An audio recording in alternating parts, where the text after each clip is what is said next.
Good morning student. आज वापस से आपके लिए लेके आया हूँ एक बहुत ही खूबसूरत सा चैप्टर जिसका नाम है बिस्मिल्लाह खां। यस, ये वही व्यक्ति है जिसने पद्मश्री, पद्म भूषण, पद्म विभूषण एंड भारत का सबसे बढ़िया यानी कि भारत रत्न अवार्ड प्राप्त किया है। एक शरणाई के आधार पे जिसने अपनी जिंदगी बनाई, एक शरणाई के आधार पे जिसने भारतवासी नहीं पूरे विश्व का हृदय जीता, दैट इज उस्ताद बिस्मिल्लाह खान। और आज हम करेंगे उसके क्वेश्चन आंसर्स एंड ग्रामर के ऊपर बातचीत। ठीक है, सो शुरू करते हैं उसके क्वेश्चन आंसर के बारे में। सबसे पहले शब्दार्थ लेते हैं। रियाज का मतलब होता है मुहावरा, एक ही चीज को बार बार करते हैं उसको रियाज करना कहते हैं। साज यानी कि वैसे साधन होता है, यहां पर है शरणाई। गज यानी कि 24 इंच को कहते हैं गज, है ना। सच मतलब साचू। फिरस्तो यानी देवदूत, ईश्वर यानी कि गॉड के जो पैगम जो दूत होते हैं उसको कहते हैं देवदूत। खुदा, परमेश्वर, ईश्वर, भगवान कह सकते हो। दुआ, आशीष, आशीर्वाद। और मजहब मतलब धर्म। नाउ शुरुआत करते हैं वन लाइन आंसर से। બિસ્મિલ્લા ખાને શરણાઈ વાદન સિવાય શેનો શોખ હતો? તો બિસ્મિલ્લા ખાનને શરણાઈ વાદન સિવાય ગીત ગાવાનો પણ શોખ હતો. હાર્મોનિયમ પણ વગાડતા હતા, પરંતુ અહીંયા ગીત ગાવાનો શોખ વધારે બતાવ્યો છે. બિસ્મિલ્લા ખાનને કઈ કઈ કલા હસ્તગત હતી? તો બિસ્મિલ્લા ખાનને શરણાઈ વગાડતા, ગીત ગાતા અને લાકડામાંથી શરણાઈ બનાવતા આવડતું હતું. આમ તેમને વિવિધ કલાની અંદર હસ્તગત મતલબ જાણકાર હતા. બિસ્મિલ્લાહ ખાને મામાએ કઈ ત્રણ શીખ मतलब एडवाइस दी थी? तो नंबर 1 इज अ तबियत संभालो यानी तबियत ने संभाळीने રાખો. आबरू बचाओ यानी आबरू को हमेशा मेंटेन करो. एंड खोटू क्यारे न बोलो. तो ये जो है वो बिस्मिल्लाह खां के मामा, उसने यानी कि अली बख्श मामा ने उसको एडवाइस यानी कि सीख दी थी. बिस्मिल्लाह खाना गुरु कौन कौन है? तो नंबर 1 जिसने उसको शरणाई सिखाई वो है उसके मामा यानी कि अली बख्श मामा. दूसरे हारमोनियम यानी कि बजाने वाले लक्ष्मण प्रसाद जी. और गावानो શીખવાડવા વાળા હતા હુસેન ખાં. इस तरह से इसको 3 गुरु थे. बिस्मिल्लाह खान ने शरणाई वगाड़वानु कई उम्र थी शुरू કર્યું હતું? वैसे तो उसने 5 साल की उम्र से ही शुरू कर दिया था, पर धीरे धीरे करके उसके अंदर ये आवड़त आई, तो आपको सिर्फ 5 वर्ष वो लिखना जरूरी है ना. उसके बाद है बिस्मिल्लाह खान जीवन में સૌથી વધારે असर इफेक्ट किसकी हुई? तो उसके जीवन के अंदर सबसे ज्यादा उसके जो मामा है अली बख्श मामा, उसकी उसके पास सबसे ज्यादा असर हुई थी. બિસ્મિલ્લાહ ખાના જીવનમાં કોને કોને સ્થાન આપ્યું છે? तो बिस्मिल्लाह ने अपने जीवन के बिस्मिल्लाह खान अपने जीवन के अंदर सबसे पहले तो जो मेजर उसके पिलर है दैट इज ईश्वर. ईश्वर ने जो उसको दिया वो है मामा, एंड मामा ने जो उसको दिया दैट इज शरणाई. तो खुदा, मामा एंड शरणाई, ये 3 को उसके लाइफ के अंदर सबसे मेन मेजर पिलर यानी कि स्थान दिया था. બિસ્મિલ્લાહ ખાના પાઠ એક મુલાકાત આ પ્રકારની અંદર લેખિકાએ આ મુલાકાત દરમિયાન બિસ્મિલ્લાહ ખાं को कितने क्वेश्चन यानी कि सवाल पूछे थे? तो आंसर है 1 4 14. बिस्मिल्लाह खाना कपड़ा कैसे थे और कपड़ा विषय की जानकारी? तो 6 पैसे में गज यानी कि 24 इंच जिसको हम कहते हैं उतना वो मिल सके, 6 पैसों में गज मिले, ऐसे कपड़े सस्ते लेते थे, पर वो मोटे यानी कि झाड़े थे. और हमेशा वो मानते थे कि ईश्वर जो है ना वो आपके कपड़े से, आपकी चमड़ी से आपकी पहचान नहीं करता है, पर आप कैसा काम करते हो उससे पहचान करते हैं. इसलिए कहते हैं कि खुदाने चाम नहीं પણ તમારું કામ પ્યારું લાગે છે. બિસ્મિલ્લાહ ખાને પોતાના મામાને ભણતા કેમ ઉઠાડી લીધા? કારણ કે બિસ્મિલ્લાહ खां कंटिन्यूस 1 2 3 4 साल तक फेल हुए एंड नापास था, इसके कारण से मामा ने उसको पढ़ाने से उठा लिया था. शरणाई शाना वगर शुरू करी शकाती नहीं? अगर आपको सुर, ताल, राग अगर नहीं है तो आप शरणाई शुरू नहीं कर सकते. इसलिए शरणाई बजाने से पहले आपको सुर और राग आना होना जरूरी है. બિસ્મિલ્લાહ ખાના જણાવ્યા અનુસાર શબ્દ અને સુર વચ્ચે ક્યારે ખોવાઈ જાય છે? तो बिस्मिल्लाह खां कहते हैं कि જ્યારે घबराहट अगर आपको महसूस हो और आप प्रयास न कर पाओ तो शायद आपके शब्द एंड सुर कहीं बीच में गायब हो जाते हैं एंड आप अच्छी तरह से शरणाई नहीं बजा पाते हो. बिस्मिल्लाह खाना हारमोनियम ना गुरु लक्ष्मण प्रसाद जी कोना गुरु हता? तो वो थे गणपत राव जी के. वो सबसे बेहतरीन गुरु थे गणपत राव जी और उसके वो गुरु थे. બિસ્મિલ્લાહ ખાના મોટા થયા ત્યાંનાથી રિવાજ રિયાઝ કેમ ઓછો થઈ ગયો? क्योंकि बिस्मिल्लाह खां के जो बड़े भाई साहब थे, उसके फैमिली मेंबर 8 लोग थे, उसके खुद के फैमिली मेंबर 8 लोग थे, तो 16 हो गए। इसके अलावा मम्मी पापा इन सब की जिम्मेदारी, यानी करीबन 18 टू 20 लोगों को घर के अंदर रखना, खिलाना पिलाना, यानी कि કુટુંબની જવાબદારી વધારે આવી અને તેને કારણે તેમને રિયાઝ ઓછો થઈ ગયો હતો. મોડી રાત પછીના એકાંતમાં રિયાઝ કરવાની ફરિશ્તાની દુઆ મળે છે. આ વાત કોણ કહે છે? તો બિસ્મિલ્લાહ ખાને જણાવ્યું છે कि अगर मजहब में कहा गया है, उसके मजहब में कहते हैं कि देर रात के समय एकांत में जब आप रियाज करते हो तो जो फरिश्ते हैं वो रात को निकलते हैं और जो सच्चे हृदय से अपना कार्य कर रहे होते हैं उसको दुआ देते हैं, आशीर्वाद देते हैं, आशीष देते हैं. इसलिए मुझे लेट नाइट ज्यादा पसंद है. નેક્સ્ટ ક્વેશ્ચન है બિસ્મિલ્લાહ ખાએ પોતાના કાર્યક્રમ દોરાન શરણાઈ વગાડવાનો સંતોષ થયો હોય એવા क्या क्या कार्यक्रम विषय लेखिका को बताया है. तो उसने बताया है कि कलकत्ता के अंदर एक संस्था के अंदर जब वो कार्यक्रम करने गए थे और उसका एक पूरा डिटेलिंग बताया गया है कि जहां पर उसने अपने सारे पैसे दे दिए, फिर ऊपर से पैसे दिए एंड वो जब खुश हुए सामने वाली संस्था तो उसको ज्यादा सेटिस्फेक्शन मिला था. બિસ્મિલ્લાહ ખાના મામાની પાર્ટી ક્યાં નામથી ઓળખાતી હતી? તો उसका नाम था अली बख्श एंड पार्टी.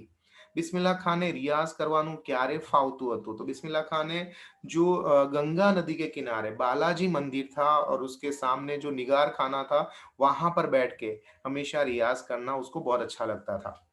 जिंदगी भर मजा करेगा ऐसा आशीर्वाद બિસ્મિલ્લાહ ખાને કોણે આપ્યા હતા?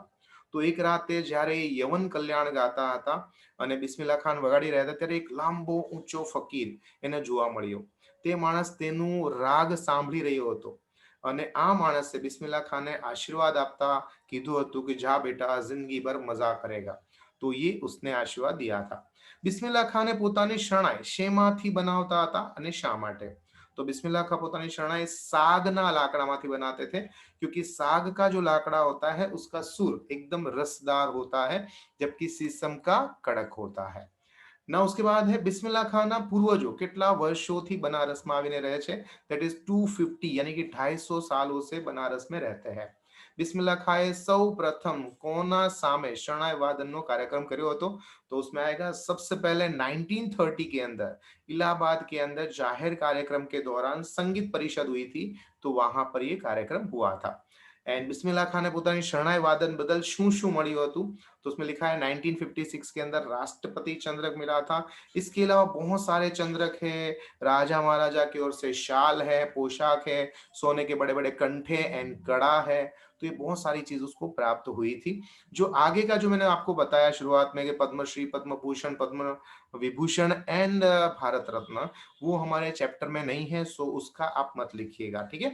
नाउ आगे है 2 लाइन आंसर जिसके अंदर हमेशा आपको याद रखना है कि राइट हैंड साइड या लेफ्ट हैंड साइड के अंदर आपको जहां पर भी सही लगे हमेशा जो ऑथर है उसका नाम लिखो. सबसे पहले जो चैप्टर का नाम लिखे, फिर ऑथर यानी कि लेखक का नाम लिखे एंड फिर आप साहित्य प्रकार लिखें. ठीक है. फिर आप आंसर लिखेंगे तो थोड़ा लुक बहुत अच्छा आएगा एंड बेस्ट प्रेजेंटेशन आपके मार्क्स और अच्छे बना देगा.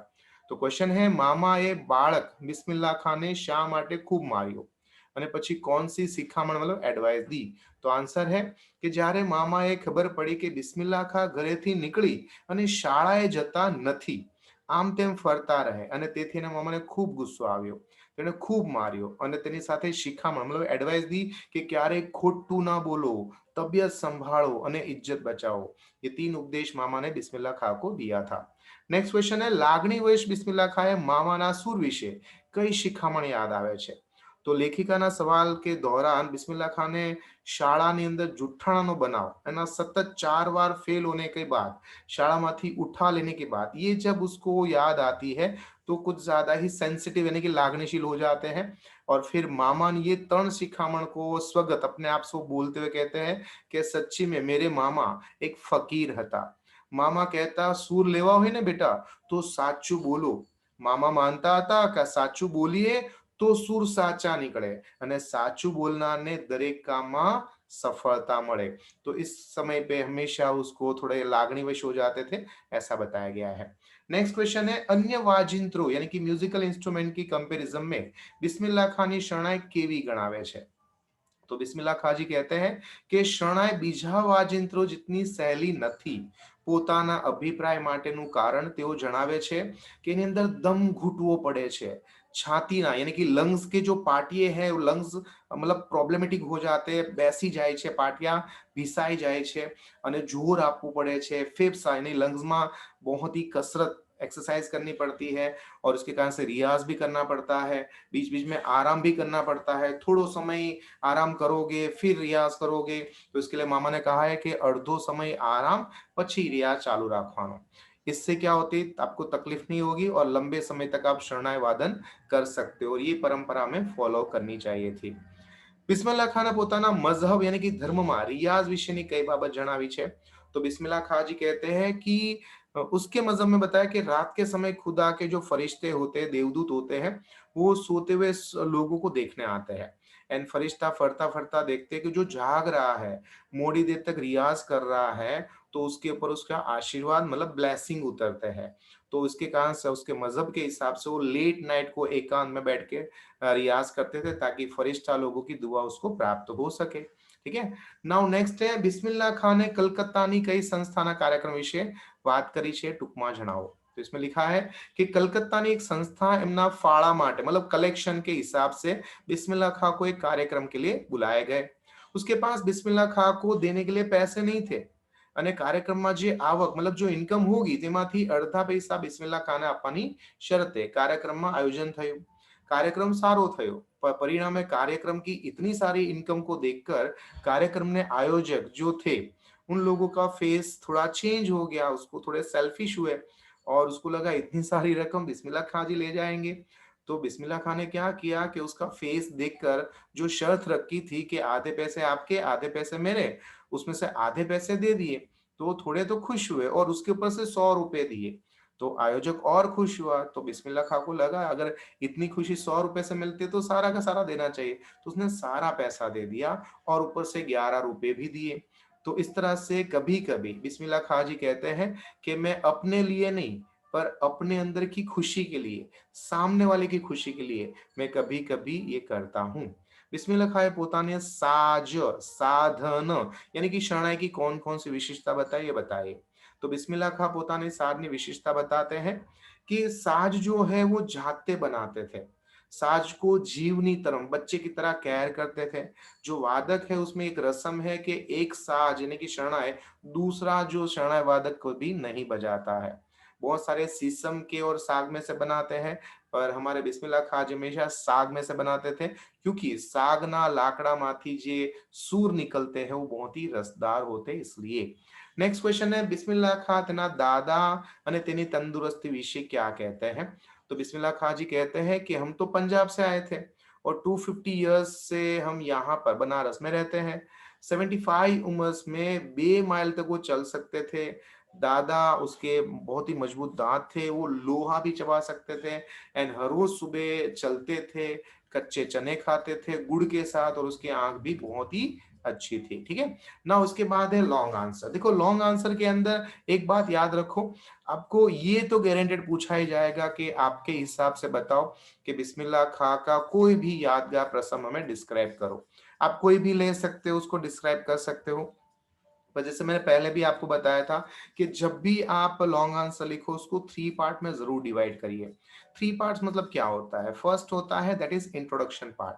एंड इंट्रोडक्शन पार्ट के अंदर हम पहले लेखक का नाम लिखेंगे लाइक ऐसे कि श्री और आपको उसके बाद लेखक का नाम लिखना चाहिए और उसके बाद आपको चैप्टर का नाम लिखना है एंड साहित्य प्रकार के साथ आप इंट्रोडक्शन दोगे, फिर एक लाइन छोड़ दोगे, फिर आंसर लिखोगे एंड फिर लास्ट में क्वेश्चन को रिपीट करिएगा. तो आप जो यहाँ पर जो प्रसंग दिए ना उसमें से आप कोई भी ले सकते हो. लाइक तिलक का मुद वाला बता सकते हो, 1940 में जब मामा की डेथ हुई बता सकते हो, या वो फिर साधु महाराज जो उसको मिले थे वहां पर वो बता सकते हो. तो कोई भी चीज आप एक्सप्लेन कर सकते हो या सबको मिक्सअप करके जैसे मैंने यहाँ पर लिखा है ऐसा भी लिख सकते हो. तो ये गारंटेड क्वेश्चन इसमें से पूछा जा सकता है. आप इसको जरूर लर्न करिएगा और आपके लिए बहुत ही इंपॉर्टेंट है. ठीक है. इसके बाद ये वाला जो दूसरे नंबर का इंपॉर्टेंट पार्ट है। इसमें आपको बताना है उसका जन्म, बचपन किस तरह से निकला, किस तरह से आगे बढ़े। तो शॉर्ट एंड स्वीट के अंदर बिस्मिल्लाह खां को बताना, या फिर कह सकते हैं बिस्मिल्लाह खां जी का चरित्र चित्रण। दैट इज सेकंड नंबर का मोस्ट इंपॉर्टेंट क्वेश्चन इसमें से है। एंड उसके बाद है थर्ड, और वो है बिस्मिल्लाह खां ने संगीत वारसमा मळ्यु हतु, उसका बारे में बताओ। तो एक इनडायरेक्टली कह सकते हो कि सेकंड एंड थर्ड इक्वलेंट जैसे है। अगर आपको ये बेटर लगता है तो ये लीजिए, एंड सेकंड वाला बेटर लगता है तो वो। पर इसके अंदर सिर्फ दो लॉन्ग आंसर आपके लिए इंपॉर्टेंट है। एक तो ये प्रसंग वाला आएगा, एंड एक तो इसका ये आएगा, यानी कि चरित्र चित्रण वाला। आपको जो ठीक लगे उसको अच्छी तरह से रिवाइज करिएगा। पर पहले भी एडवाइस दी थी मैंने, और ये आप याद रखिए कि जो मेन मेन वर्ड होते हैं ना, उसको हमेशा याद करिए, उसको अंडरलाइन करिए। लाइक यहाँ पर लिखा है वातावरण है, बिस्मिल्लाह खान है, शरणाई है, तो ये जो वर्ड है उसको हाईलाइट करिए, पेंसिल से अंडरलाइन करिए, ताकि जो चेकर है उसका ध्यान वहां पर ही जाए, एंड आपकी जो दूसरी स्पेलिंग मिस्टेक छोटी छोटी हो रही वहां पर उसका ध्यान न जाए। एंड इसके कारण से आपको बहुत सारा बेनिफिट हो सकता है, एंड एक लुक भी बहुत अच्छा आएगा। सो मेरे ख्याल से ये करने से आपके काफी सारे मार्क्स अच्छे जुड़ सकते हैं। कहते हैं कि कुछ चीज शुरुआत करने से हमेशा लोग मजाक तो उड़ाएंगे, है ना, और फिर विरोध भी करेंगे, पर हाँ, जब उसको स्वीकार कर लेंगे, एक्सेप्ट कर लेंगे, तो आप जरूर उसके अंदर सफल हो सकते हो। स्वामी विवेकानंद जी कहा है, मैंने भी कहा है। सो हमेशा आप भी ऐसी कोशिश करते रहेगा। आप समझदार हो, मुझे ज्यादा समझाने की जरूरत नहीं है। पर हाँ, एक बात तो मैं जरूर बताऊंगा, आई वॉन्ट कमेंट्स, मुझे कमेंट्स जरूर दीजिएगा। अगर अच्छा लगे तो, एंड बुरा लगे तो ज्यादा दीजिए, ताकि आप अगर मेरा इंप्रूवमेंट कर सकते हो तो आपकी एडवाइस ही मुझे काम आ सकती है। और हाँ, फ्रेंड तक जरूर पहुंचाए शेयर करके। सब्सक्राइब तो कर ही लिया होगा, बेल आइकन दबा दीजिए ताकि नेक्स्ट मेरा वीडियो आए वो आपको मिल सके। तो तब तक मुझे आज्ञा दीजिए, आपका दोस्त, आपका मित्र, आपका गुरु Mahendra Joshi. Thank you very much.